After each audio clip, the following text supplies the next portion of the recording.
ଶ୍ରୀପୁର ଗ୍ରାମରେ ଭୂଷଣ ନାମକ ଜଣେ ଚାଷୀ ରହୁଥାଏ। ତା ସ୍ତ୍ରୀ ରେବତୀ ବଡ଼ କଟୁ ସ୍ୱଭାବର ଥିଲା। ଭୂଷଣ ତାର ସ୍ତ୍ରୀକୁ ନିଜ ଅଧୀନରେ ରଖିବାକୁ ଚାହୁଁଥିଲା, କିନ୍ତୁ ରେବତୀ ତାର ନରମ ସ୍ୱଭାବର ଲାଭ ଉଠାଇଲା ଓ ସଦାସର୍ବଦା ହୁକୁମ ଦେଇ ଚାଲିଲା। ବିଚରା ଭୂଷଣ କ'ଣ କରିବ, ଚୁପ୍ ରହିଥାଏ। ସେମାନଙ୍କର 3 ଝିଅ ଓ ଗୋଟିଏ ପୁଅ ଥିଲେ। ବଡ଼ 2 ଝିଅ ଓ ପୁଅ ମା କଥାରେ ଚାଲନ୍ତି। ସେମାନେ ପଦେ ବି କଥା ମଧ୍ୟ ମା ପାଖରେ କହିବାକୁ ଆଦୌ ସାହସ କରନ୍ତି ନାହିଁ। ସେମାନଙ୍କ ପାଇଁ ରେବତୀ ନିଶ୍ଚିନ୍ତ, କିନ୍ତୁ ସାନ ଝିଅ ଚନ୍ଦନାର ସ୍ୱଭାବ ଠିକ୍ ତା ବାପ ପରି ଥିଲା। ସେ କାହା ସହିତ ବେଶୀ କଥାବାର୍ତ୍ତା କରେ ନାହିଁ। କଥା କହିଲେ ସେ ଅଳ୍ପ କୁହେ। ତେଣୁ ମା ଚାହିଁଲା ସାନ ଝିଅକୁ କିପରି ନିଜ ପରି ସେ କରିବ। ବହୁତ ଚେଷ୍ଟା କରି ମଧ୍ୟ ସେଥିରେ ସେ ସଫଳ ହେଲା ନାହିଁ। ତେବେ ବାରମ୍ବାର କହିବା ଦ୍ୱାରା ତା ଭିତରେ କିଛିଟା ପରିବର୍ତ୍ତନ ହେଲା। ସେ ଚାକର ଚାକରାଣୀଙ୍କୁ ଅଳ୍ପ ଭୁଲ କଲେ ଗାଳି ଦିଏ, କଥା କଥାକେ ଭୁଲ ବାଛେ। ବଡ଼ମାନଙ୍କ ସହିତ ସମ୍ମାନ ନ ରଖି ସେ କଥା କହେ, ସେମାନଙ୍କୁ ସେ ଅବହେଳା କରେ। ତାର ଏପରି ପରିବର୍ତ୍ତନରେ ଭୂଷଣ ବହୁତ ଦୁଃଖିତ ହେଲା। ଚନ୍ଦନା ତ ଏବେ ବଡ଼ ହୋଇଗଲାଣି। ତା ମା ନିଜ ସ୍ୱାମୀକୁ ନ ପଚାରି କେଶବ ନାମକ ଏକ ଯୁବକ ସହିତ ଚନ୍ଦନାର ବିବାହ ସ୍ଥିର କରିଦେଲା। କେଶବ ପଢ଼ାପଢ଼ି କରିଛି, ଚାକିରି ବି କରିଛି। ତା ବାପା ତ କେବେଠାରୁ ମରି ଗଲେଣି। ତାର ମାଟିଏ ଓ ଭଉଣୀଟିଏ ଥିଲେ। ଭଉଣୀ ମଧ୍ୟ କେବେଠୁ ବାହା ହୋଇ ଗଲାଣି। କେଶବ ବେଶୀ ଧନୀ ନଥିଲା, ହେଲେ କୌଣସି ସାମାଜିକ ବୋଝ ମଧ୍ୟ ତା ଉପରେ ନଥିଲା। ତେଣୁ ରେବତୀ ଭାବିଲା ସେଇଠି ବାହା ହେଲେ ଝିଅ ସୁଖୀ ହେବ, କାରଣ ଶାଶୁ ତ ଜଣେ ମାତ୍ର ଲୋକ, ଯାହାକୁ ହାତରେ ରଖିଲେ ଜୀବନସାରା ଚନ୍ଦନା ଖୁସିରେ ରହିବ। ଆଉ ଶାଶୁକୁ କର୍ତ୍ତୃତ୍ୱ ଅଧୀନରେ ରଖିବାକୁ ମା ସବୁ ମନ୍ତ୍ର ଫୁଙ୍କି ଦେବ ନାହିଁ କି? ଦିନେ ଚନ୍ଦନାର ସାଙ୍ଗ ବିମଳା ତାକୁ ଦେଖା କରିବାକୁ ଆସିଲା। ବର୍ଷେ ପୂର୍ବରୁ ବିମଳାର ବିବାହ ହୋଇଥିଲା।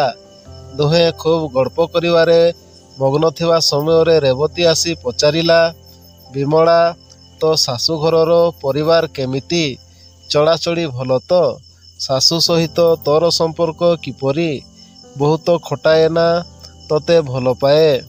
ବିମଳା କହିଲା, ତା ଶାଶୁଘର ଓ ସ୍ୱାମୀ ସବୁ ଭଲ। କିନ୍ତୁ ରେବତୀ ସେଥିରେ ସନ୍ତୁଷ୍ଟ ନ ହୋଇ ପ୍ରଶ୍ନ ପରେ ପ୍ରଶ୍ନ କରି ତା ଠାରୁ ପ୍ରକୃତ କଥା ସବୁ ଆଦାୟ କଲା। କଥା ଆଦାୟ କରିବାରେ ରେବତୀର ପଟୁତା ବହୁତ ବେଶୀ। ଶେଷକୁ ସବୁ ଖବର ସେ ବାହାର କଲା। ତାହା ହେଉଛି ଏହିପରି, ବିମଳାର ଶାଶୁକୁ କୌଣସି କଥା ମୋଟେ ଭଲ ଲାଗେ ନାହିଁ।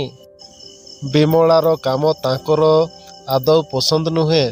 ବିମଳା ସବୁ ସହିଯାଏ, କାରଣ ଶାନ୍ତିରେ ଥିବା ପରିବାର ମଧ୍ୟରେ ସେ ବା ଅଶାନ୍ତି ସୃଷ୍ଟି କରିବ କାହିଁକି? କିନ୍ତୁ ଏମିତି ଆଉ ସେ କେତେଦିନ ଚାପି ରଖିବ? ଦିନେ ସେ ତା ସ୍ୱାମୀକୁ ସବୁ କଥା କହିଲା। ସବୁ ଶୁଣି ସ୍ୱାମୀ କହିଲେ, ମା ଯାହା କହୁଛି ସେହିଭଳି ଭାବରେ କାମ କର। ଏକଥା ଶୁଣି ରେବତୀ ଚନ୍ଦନାକୁ କହିଲା, ଶାଶୁଘରେ ବହୁତ କଡ଼ା ଭାବରେ ଚଳିବା କଥା।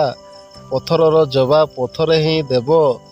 ଆରମ୍ଭରୁ ଢିଲା କରିଦେଲେ ପରେ ସାରା ଜୀବନ କଷ୍ଟ ସହିବ।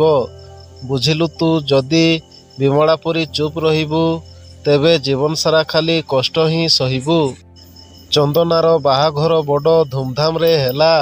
ସେ ଶାଶୁଘରକୁ ଯାଇ ଦେଖିଲା, ତା ଶାଶୁ ବଡ଼ ସ୍ନେହଶୀଳା। କିନ୍ତୁ ଭୁଲ ବା ଅସତ୍ୟ କଥା ତାଙ୍କର କେବେ ବି ପସନ୍ଦ ନୁହେଁ। ଯେଉଁଦିନ ଚନ୍ଦନା ଯାଇ ତା ଶାଶୁଘରେ ପହଞ୍ଚିଲା, ସେଦିନ ତା ଶାଶୁ ରୋଷେଇ କାମରେ ଲାଗିଥାନ୍ତି। ସେଇଠି ଥାଇ ସେ ବୋହୂକୁ କହିଲେ, ଅନ୍ଧାର ହେବାକୁ ଯାଉଛି, ଦୀପ ଜଳା। ଚନ୍ଦନା କିନ୍ତୁ ଦୀପ ଜଳାଇଲା ନାହିଁ। କିଛି ସମୟ ପରେ ଶାଶୁ ବାହାରକୁ ଆସି ନିଜେ ଦୀପ ଜଳାଇ କହିଲେ, ବୋହୂ, ତୁ କାହିଁକି ଦୀପ ଜଳାଇଲୁ ନାହିଁ? ଶୁଣିପାରିଲୁ ନାହିଁ କି? ଚନ୍ଦନା କହିଲା, କାହିଁକି ଶୁଣି ପାରିଲି ନାହିଁ? ମୁଁ କ'ଣ କାଲ? ମୋ ମା ତ ମୋତେ ଏସବୁ କିଛି କାମ କରାଇ ନାହିଁ।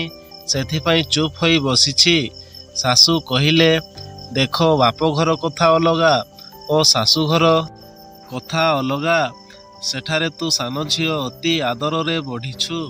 କାମ ନ କଲେ ଚଳିବ, କିନ୍ତୁ ଏଠାରେ ତ ତୁ ଏକମାତ୍ର ବୋହୂ। ତୁ ନ କଲେ କାମ କିପରି ଚଳିବ? ଆରମ୍ଭ କର, ଆସ୍ତେ ଆସ୍ତେ ଶିଖିଯିବୁ ଯେ। ସେହି ପ୍ରଥମ ଦିନରୁ ହିଁ ଶାଶୁ ବୋହୂ ଛୋଟ ଛୋଟ କଥାରେ ଯୁକ୍ତିତର୍କ କରିବା ଆରମ୍ଭ କଲେ। ଶାଶୁ ଯାହା କରିବାକୁ କହିବେ ବୋହୂ ହଁ କରି ଆଉ କରିବ ନାହିଁ। ଠିକ୍ ସେମିତି ଶାଶୁ ମଧ୍ୟ ଗାଳି ଦେବେ। କେଶବ ସବୁ କଥା ଜାଣିପାରିଲା। ସେ ଜାଣିଥିଲା ଯେ ସବୁ ଦୋଷ ତାର ସ୍ତ୍ରୀର, ତେଣୁ ତାକୁ ଗାଳି ଦେଲେ ସେ ମଧ୍ୟ ରୁଷିଯାଏ। ସ୍ୱାମୀ ସ୍ତ୍ରୀ ମଧ୍ୟରେ ବି ଝଗଡ଼ା ହୁଏ। ଏଭଳି ପରିସ୍ଥିତି ମଧ୍ୟରେ ଦିନେ ବିମଳା ଚନ୍ଦନାର ଶାଶୁ ଘରକୁ ଦେଖିବାକୁ ଆସିଲା ଯେ ଚନ୍ଦନା ତା ଶାଶୁ ସହିତ କିପରି ଚଳୁଛି।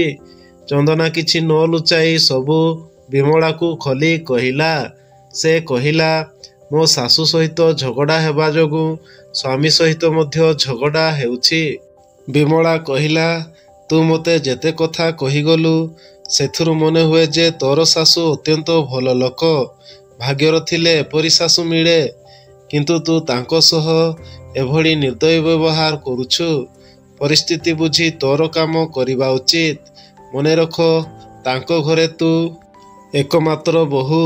ତୁ କାମ ନ କରି ସେ କାମ କରିବାଟା କ'ଣ ତୋତେ ସୁନ୍ଦର ଦିଶୁଛି? ତୁ ବରଂ ତାଙ୍କ ହାତରୁ ଛଡ଼ାଇ କାମ କରନ୍ତୁ।